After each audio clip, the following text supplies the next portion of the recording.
Los ingenieros, los Malikaks, los creadores o los Space Jockey, una raza antigua, una civilización altamente avanzada, titanes, han sido llamados de muchas maneras, pero ¿quiénes son realmente? Hola gente, ¿cómo están? No sabemos casi nada sobre su mundo natal, su cultura, su religión o cuáles eran sus objetivos al crear tanto a los xenomorfos como a los humanos, e inclusive se teoriza que también crearon a los Yautja. Porque vemos una colonia humana en el planeta Paradise. ¿A dónde fueron todos los ingenieros? ¿Por qué algunos usan trajes biológicos mientras otros visten largas túnicas ceremoniales? ¿Tienen una jerarquía social? ¿Qué provocó el cierre de la instalación militar en LV-223? Estas son algunas de las muchas preguntas que surgen después de ver las películas.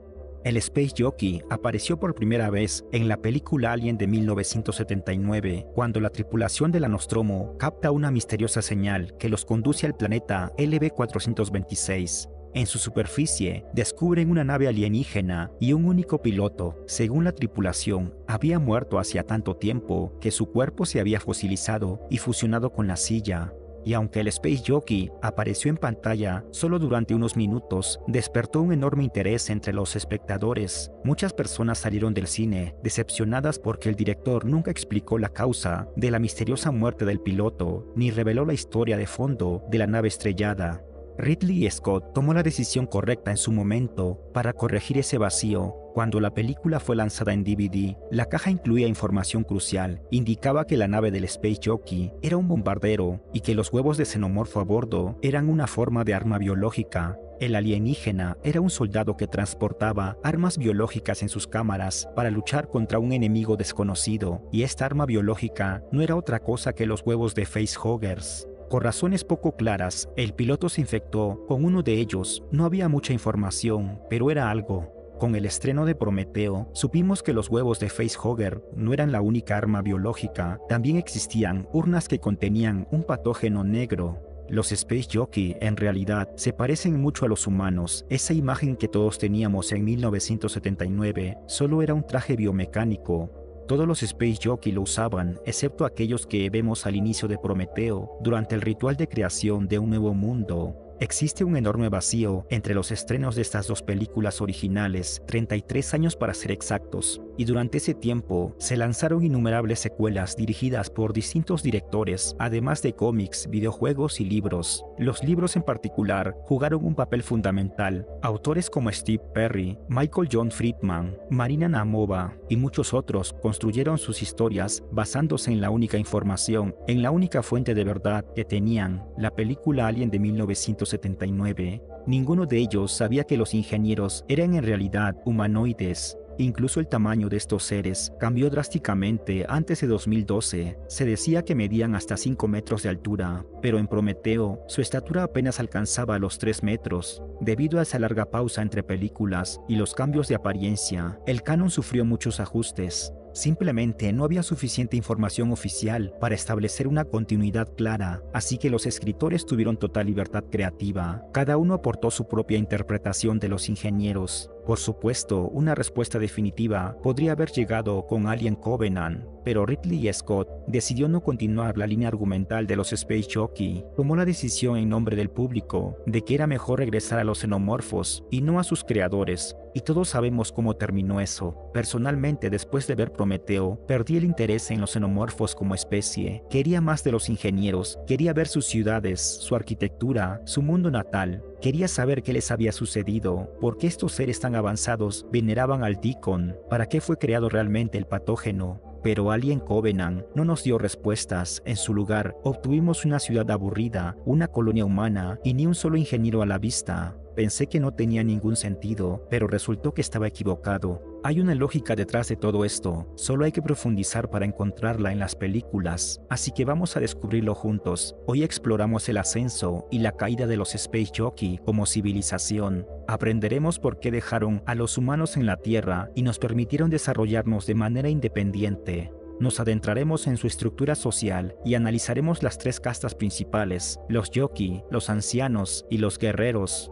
Te prometo que será interesante. Ya les digo que este video será largo. Quiero aportar claridad a todas las preguntas que tenemos. Utilizaré todas las fuentes de información disponibles, siempre que no contradigan el canon establecido. Eso incluye libros, películas, borradores tempranos y las notas del guionista Jon Spaihts, quien creó el guión original casi perfecto de Prometeo. Lamentablemente, fue reescrito en gran medida. Aún así, tenemos acceso a muchas de sus ideas, así como a varios artes conceptuales conservados del mundo natal de los ingenieros. Empecemos con algo simple. El nombre oficial de la raza de los ingenieros no existe. El apodo Space Jockey apareció después de la película Alien de 1979. Así es como el equipo de rodaje se refería al misterioso piloto. Literalmente significa piloto espacial. En Prometeo, la doctora Elizabeth Shaw llamó a los titanes blancos ingenieros creadores. Esa denominación se mantuvo en muchos libros, cómics y videojuegos. También se utiliza el término ingenieros.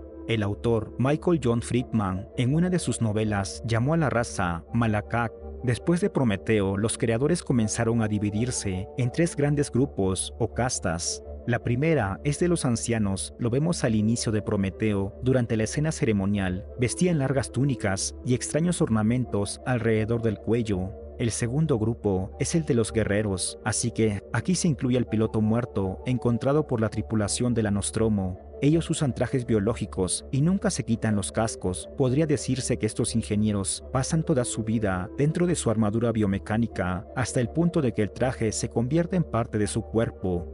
Y el último grupo son los creadores propiamente dichos, aquellos que viajan por el cosmos en busca de otras formas de vida y planetas habitables. Ellos no nacen de forma natural, en lugar de eso, son creados artificialmente y cultivados en cápsulas. Aunque estén divididos en castas, todos estos grupos siguen siendo parte de una sola raza, comparten la misma cultura, el mismo mundo natal y la misma religión. El amanecer de su civilización comenzó hace muchísimo tiempo, mucho antes de que los humanos aparecieran en la Tierra. Hace unos 3.000 millones de años, la raza de los ingenieros ya había alcanzado alturas inmensas en ciencia y tecnología. Crearon naves estelares que les permitieron explorar el cosmos y viajar entre sistemas estelares. En su búsqueda de vida inteligente, finalmente descifraron la estructura del ADN. Con el tiempo, descubrieron que la flora y la fauna de todos los planetas con vida eran sorprendentemente similares. Esto los llevó a una conclusión profunda. Toda la vida debía provenir de un único origen. Alguien o algo debía haberla creado. Para confirmar esta teoría, necesitaban una clave original, lo que llamaron la primera partícula orgánica, la semilla fundamental de la cual surgió toda la vida. Entre otras palabras, estaban buscando a Dios. En su visión, ese Dios sería una sustancia a partir de la cual cualquier organismo vivo pudiera ser creado, un código fuente biológico. Si eso suena demasiado abstracto, déjame darte algunos ejemplos. Aquí en la Tierra la humanidad construyó el Gran Colisionador de Hadrones. A través de este acelerador, los científicos buscan la llamada partícula de Dios, también conocida como el bosón de Higgs.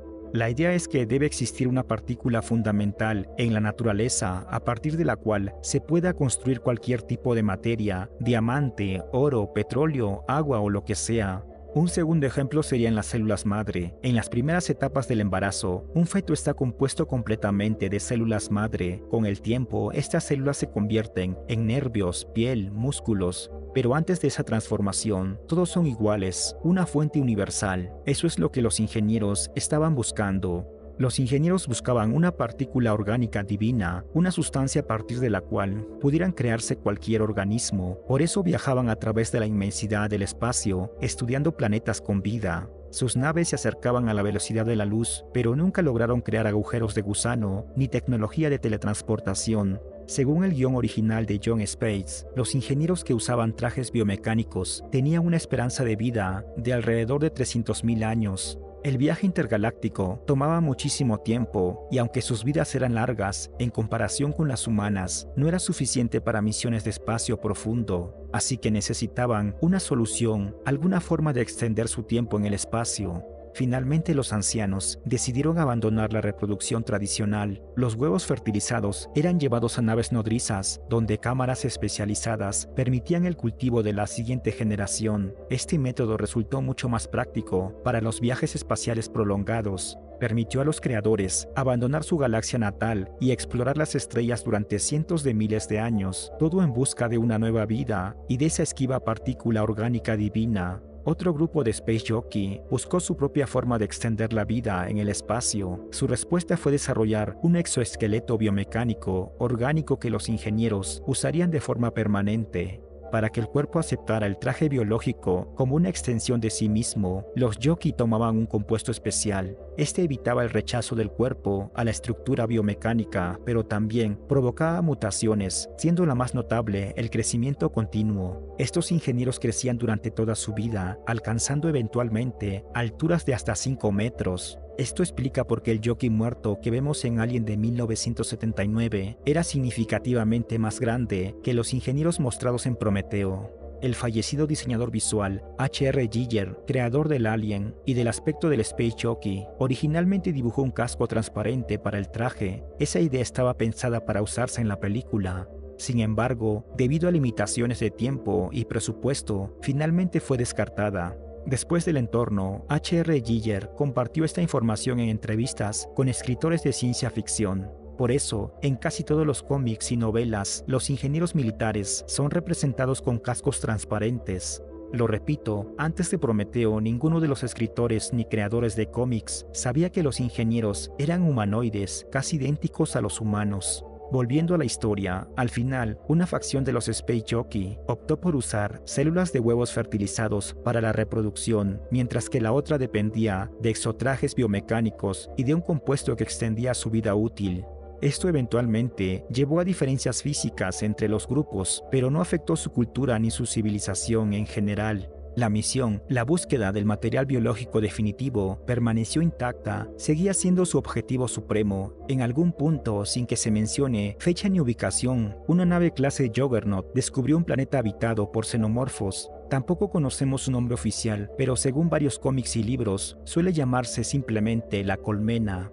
En el guión original de Jon Spaihts no hay coordenadas ni nombres, solo una vaga mención a mundos lejanos. Del guión aprendemos que el planeta estaba poblado por xenomorfos. Por alguna razón desconocida, estaban extinguiéndose. Por primera vez en muchísimo tiempo, los Space Jockey se encontraron con una forma de vida radicalmente diferente a cualquier otra que hubieran visto antes. Primero, la biología de la criatura era una mezcla de estructuras metálicas, de silicio y carbono. Segundo, los xenomorfos no necesitaban alimentarse para crecer y su sangre era ácida. Esta especie rompía todas las reglas biológicas que los ingenieros conocían, desafiando su comprensión de la reproducción, el metabolismo y la vida misma. Durante el estudio de la flora y fauna de este planeta, uno de los Space Jockey fue atacado por un organismo desconocido, lo infectó a través de la boca, implantando un cuerpo extraño en su interior. Esa misma imagen puede verse representada en un mural dentro de la cúpula, el lugar donde se almacenaban las urnas con el patógeno negro o Black Q. Finalmente la criatura emergió de su pecho, eliminando al huésped, pero el nuevo ser era algo verdaderamente único. Hoy lo conocemos como el Deacon. Entonces, ¿qué hacía el Deacon tan especial? Su singularidad residía en su sangre. Esa sangre resultó ser la sustancia orgánica original que los ingenieros habían estado buscando todo el tiempo. Comenzaron a estudiar al organismo, especialmente su sangre, pero en poco tiempo el Deacon murió. Tras su muerte, un líquido negro comenzó a filtrarse de su cuerpo. Cuando esa sustancia entraba en un huésped vivo, reescribía y copiaba su ADN. Con el tiempo, de ese cuerpo emergía un nuevo organismo, más avanzado, más agresivo, y ya no con sangre única, sino con sangre ácida. Si no había organismos vivos cerca, con el paso del tiempo, comenzaban a crecer pequeños hongos esféricos alrededor del Black Q. Estos hongos liberaban esporas en el mismo aire, que tenían el mismo efecto que el propio fluido. Los ingenieros llegaron a una poderosa revelación. Esta era la única forma de supervivencia. Cuando un planeta alcanzaba el fin de su ciclo de vida, la evolución había creado un espécimen final perfecto, una criatura que infectaría a un ingeniero y daría nacimiento al Deacon. Después, al morir este ser, su cuerpo liberaba el Black Q, y si no había formas de vida cercanas, el hongo crecería, quedándose listo para nuevos huéspedes que llegaran desde las estrellas. un método de reproducción extraño, sin duda, pero también impecable. Para los ingenieros era perfecto. Vieron un significado profundo en este ciclo de vida. La muerte de una sola criatura podía dar origen a toda una civilización. Las castas de los ancianos comenzaron a venerar al Deacon, formaron un culto en torno a él, se construyó un laboratorio gigantesco para estudiar el patógeno. El propio Deacon fue sepultado en un sarcófago. Sobre él se talló un bajo relieve. El ingeniero que murió al dar nacimiento a su deidad fue honrado como el elegido. Su cabeza de piedra aún se alza en el centro del salón. En el centro del salón, donde el Deacon fue enterrado y donde se producía el patógeno. Quizás te preguntes cómo una civilización tan avanzada como la de los Space Jockey pudo crear un dios para sí misma. Pero para responder eso, solo tenemos que mirarnos a nosotros mismos, a la humanidad, incluso en una era en la que hemos viajado al espacio, clonado vida y construido aceleradores de partículas. La creencia sigue teniendo poder. Hoy en día el 30% de las personas se identifican como agnósticas, el 36% como creyente, el 9% afirma estar seguro de que Dios existe, el 14% tiene dudas pero aún mantiene la fe, el 8% cree en una fuerza superior pero no en un Dios personal, el 5% dice creer solo a veces y solo el 34% se identifica como ateo. Y tras nuevos descubrimientos en la investigación del ADN humano, algunos científicos comenzaron a argumentar que la molécula que contiene la información genética no pudo haber aparecido de la nada, debió haber sido creada genéticamente, programada por alguien. Así que, si lo piensas bien, la idea no es tan descabellada. Los ingenieros, por su parte, encontraron las pruebas de su teoría. La fuente original de toda la vida estaba incrustada en la sangre de un xenomorfo único. Pero este descubrimiento marcó el inicio de una división entre los tres grandes grupos. Los ancianos utilizaban el biomaterial para crear nueva vida en planetas adecuados para ello, mundos como nuestra propia Tierra. Tal como el Deacon había sacrificado su vida para dar origen al nuevo mundo, un joven ingeniero debía hacer lo mismo. Pero antes de continuar con nuestra explicación, tenemos una pequeña petición. Si te gusta nuestro contenido, por favor, apóyanos, suscríbete a nuestro canal y activa la campanita de notificaciones. Muchas gracias.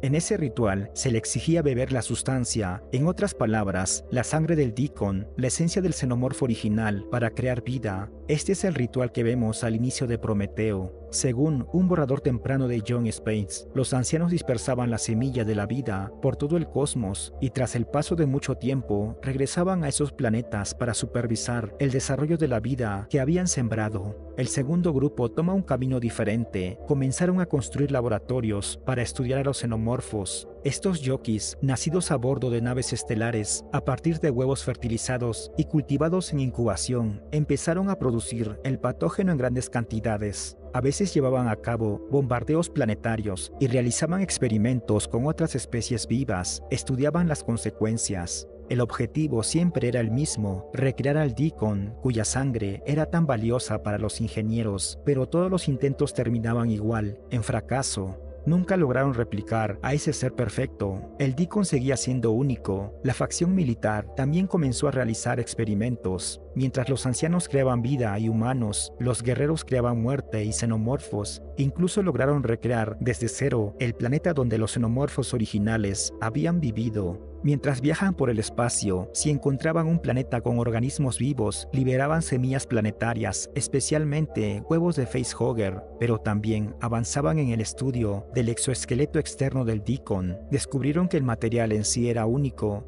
Con el tiempo, lograron extraer un mineral de la armadura basada en silicio. Este mineral tenía propiedades extrañas, aparecía como un cristal verde y transparente que tenía control total de todos los xenomorfos. Además, podía regular los efectos del patógeno Black Goo, incluso controlando el desarrollo del parásito dentro de un huésped. Tenía la capacidad de detener por completo el nacimiento de un nuevo xenomorfo. Este es el mismo cristal que vemos en Prometeo, colocado sobre la tumba del Deacon. Por eso los ingenieros corrían hacia esa cámara. Incluso cuando ya estaban infectados por el patógeno, el cristal detenía por completo el crecimiento del parásito, pero solo si la puerta se cerraba. Si la puerta se abría, estas propiedades desaparecían. Lamentablemente, no hay más información sobre este artefacto, pero el concepto aparece en el videojuego Alien vs Predator 2, donde la historia gira en torno a la lucha por obtener el artefacto de los Space Jockey a lo largo de las 3 campañas, humana, Predator y xenomorfo. Durante este tiempo, los ancianos habían creado tantas colonias humanas que ya no podían controlarlas todas, así que la mayoría de los planetas ya habitados por humanos fueron entregados a las otras dos facciones. Pronto, la Tierra quedó bajo el control de los mismos ingenieros que vemos en Prometeo, en el planetoide LB-223. Estos Yokis visitaban frecuentemente el planeta y se encargaban del desarrollo humano, enseñaron agricultura, construcción y astronomía, compartieron conocimiento, pero nunca otorgaron herramientas de poder. Vimos prueba de ellos en Prometeo, en las pinturas rupestres de la antigua Mesopotamia.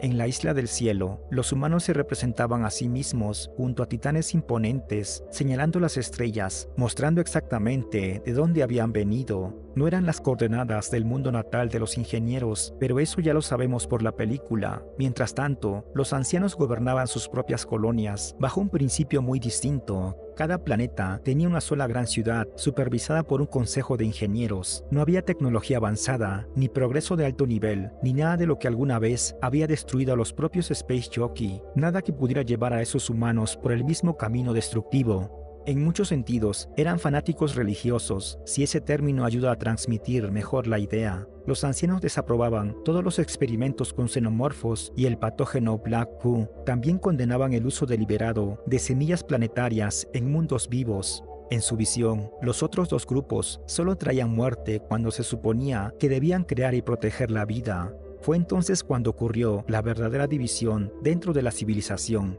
Y ahora llegamos a la parte más fascinante. En 2013, Ridley Scott se acercó al artista conceptual japonés Kong Lelai con una tarea especial: crear arte conceptual visual para la próxima secuela de Prometeo. La película, en su etapa inicial de desarrollo, llevaba el título provisional Alien Paradise Lost. Jon Spaihts escribió 18 páginas del borrador del guión. Estoy seguro de que muchos de ustedes ya conocen esa historia. La misión del artista era visualizar el mundo natal de los ingenieros, basándose en las descripciones del guión. Las ciudades debían sentirse oscuras, opresivas y llenas de arquitectura extraña, inspirándose en el estilo de H.R. Giger. Kang Lelai, que en ese momento era un artista joven, creó una serie de bocetos impactantes y perturbadores, mientras que los diseños de Giger solían inclinarse hacia el simbolismo sexual, con formas que recordaban órganos reproductores femeninos, como las semillas planetarias, el interior del facehugger o incluso la entrada del Juggernaut. Esta nueva dirección tomó un enfoque distinto. Las estructuras más altas del mundo natal de los ingenieros tenían forma fálica. La ciudad capital fue imaginada como un organismo biomecánico en sí mismo. En las plazas públicas se alzaban estatuas de antiguos ingenieros guerreros. Estos jockeys estaban representados con armaduras óseas, empuñando armas similares a mazas y arcos primitivos. Cada estatua llevaba inscripciones en antiguas runas. Uno de los cascos incluso se asemejaba a la cabeza de un xenomorfo. En esta versión de la historia, David usa el patógeno negro para crear un enjambre, uno que aprende a controlar. Al igual que en Alien Covenant, David comienza con un bombardeo y un genocidio masivo. Pero en este guión no habían humanos, solo ingenieros. Algunos de ellos, en las escenas iniciales, morían en agonía, mientras criaturas parasitarias, parecidas a insectos, estallaban desde sus cuerpos. El sintético también creó los neomorfos, y cabe destacar que su apariencia difería de las versiones que vimos en Alien Covenant. En uno de los templos, David tenía un laboratorio donde realizaba sus experimentos, cultivando embriones y huevos de facehugger. Todo su conocimiento sobre la creación de semillas planetarias provenía de la biblioteca de los ingenieros. Allí, en lugar de libros o registros escritos, se utilizaban hologramas. En el centro del salón se alzaba un artefacto extraño, algo que contenía todo el conocimiento, la historia, la ciencia y las respuestas. Se asemejaba al corazón o la mente del planeta, una inteligencia artificial bioorgánica. En esta versión de la historia, los ingenieros formaban parte de la casta de los ancianos. La mayoría se había ocultado bajo tierra, donde una fuerza militar permanecía en éxtasis. Estos guerreros vestían trajes biológicos protectores que los blindaban contra el patógeno. Gracias a ello, pudieron luchar contra los neomorfos y comenzaron a exterminarlos con éxito. Incluso lograron enviar una señal de auxilio al espacio. Esa es la misma señal que más tarde recibiría la tripulación de la Covenant. El artista desarrolló estos conceptos con un nivel de detalle increíble. La megaciudad encajaba perfectamente con la visión mecánica oscura de H.R. Giger, pero en 2014 surgió la noticia de que Ridley Scott había decidido abandonar esta dirección y rescindir el contrato con Kang Lelai. El artista nunca fue pagado por su trabajo. Furioso, filtró los bocetos conceptuales en internet. En su momento, esto causó un pequeño escándalo. Se iniciaron acciones legales, pero el asunto fue rápidamente enterrado. La 20th Century Fox se puso del lado de Ridley Scott. No querían repetir lo ocurrido con Prometeo, una película que muchos espectadores criticaron o simplemente no comprendieron. Además, los escenarios necesarios para un proyecto así habría sido mucho más costoso que los utilizados en Alien Covenant, y el propio Ridley Scott quería alejarse de la línea argumental de los ingenieros. Por eso en Alien Covenant se nos mostró la primera colonia humanoide y solo una ciudad aburrida, simplemente llamada Planeta 4 o Paradise. En este lugar, la gente vivía en armonía con la naturaleza, eran visitados con frecuencia por los Space Jockey, quienes guiaban y supervisaban su desarrollo. En cuanto a nuestro propio planeta, fue la última colonia creada, su nombre, Edén. Lo único verdaderamente valioso que surgió de todo esto fue la visión de cómo podría haber sido el mundo natal de los Space Jockey, y esa es la parte más fascinante. Por lo que entiendo, las coordenadas, la historia de fondo y el verdadero planeta natal de los ingenieros son cosas que aún podríamos ver en futuras películas. Pero esperar un mundo inmersivo y deslumbrante al estilo de Giger, llena de estatuas, frascos y arquitectura monumental. Alien Covenant terminó siendo una película bastante insípida, aparte de la escena en la que David arroja el patógeno sobre la plaza de la ciudad y ni siquiera esa versión quedó intacta. Varios momentos fueron eliminados del montaje final. Escenas que habrían revelado enormes hangares subterráneos bajo la ciudad donde se almacenaban docenas de Juggernauts. Eso significa que los ingenieros aún existían en ese planeta, quizás solo unos pocos, quizás más. No puedo dar una respuesta definitiva a esa pregunta. Ahora, aquí hay otro detalle interesante. ¿Recuerdas en Prometeo esas extrañas criaturas con forma de serpiente que parecían cobras? Su nombre oficial es algo así como Hammerspit, a veces también llamadas Hammerhead. La mayoría de la gente no prestó mucha atención a su apariencia, pero Ridley Scott pidió específicamente a los guionistas que introdujeran un nuevo tipo de xenomorfo, algo desconocido y extremadamente poderoso. Es seguro asumir que eran gusanos normales, nativos de LB-223, mutados por la exposición al patógeno Black Goo, y curiosamente no murieron por ello, a pesar de nadar en ese fluido. La sangre de la criatura es ácida, como la de todos los miembros de la especie, pero pocas personas se dan cuenta de que esta es solo la etapa inicial de la forma de vida. El Hammerspit no crece más allá de 1 metro de longitud y aún así, incluso con ese tamaño, rompió fácilmente el brazo de Milburn. Su regeneración es casi instantánea. En el momento en que le cortaron la cabeza, la herida se selló inmediatamente. En Alien Covenant hubo planes para expandir el lore de los xenomorfos, introduciendo a la criatura más poderosa de la especie. En uno de los primeros póster conceptuales, incluso podemos ver una versión adulta de Hammerspit. Allí está la pequeña cresta en su cabeza, recuerda las alas de una mantarraya. Comparada tanto con ingenieros como con xenomorfos, esta criatura serpentina parece superar los 3 metros de longitud. Entonces, ¿cómo se derrota algo así? Tiene regeneración casi instantánea, y la fuerza total de un Hammerspit adulto es difícil de imaginar, y mucho menos de medir. En las primeras etapas del desarrollo, el Hammerspit estaba diseñado para parecer un 100 pies gigante, pero más tarde, los guionistas decidieron que su piel debía ser lisa y translúcida como la de un facehugger. Eso le permitiría entrar fácilmente por la boca y depositar un parásito, algo que esencialmente vemos que ocurre en la película, solo que nunca llegamos a ver el nacimiento de un xenomorfo.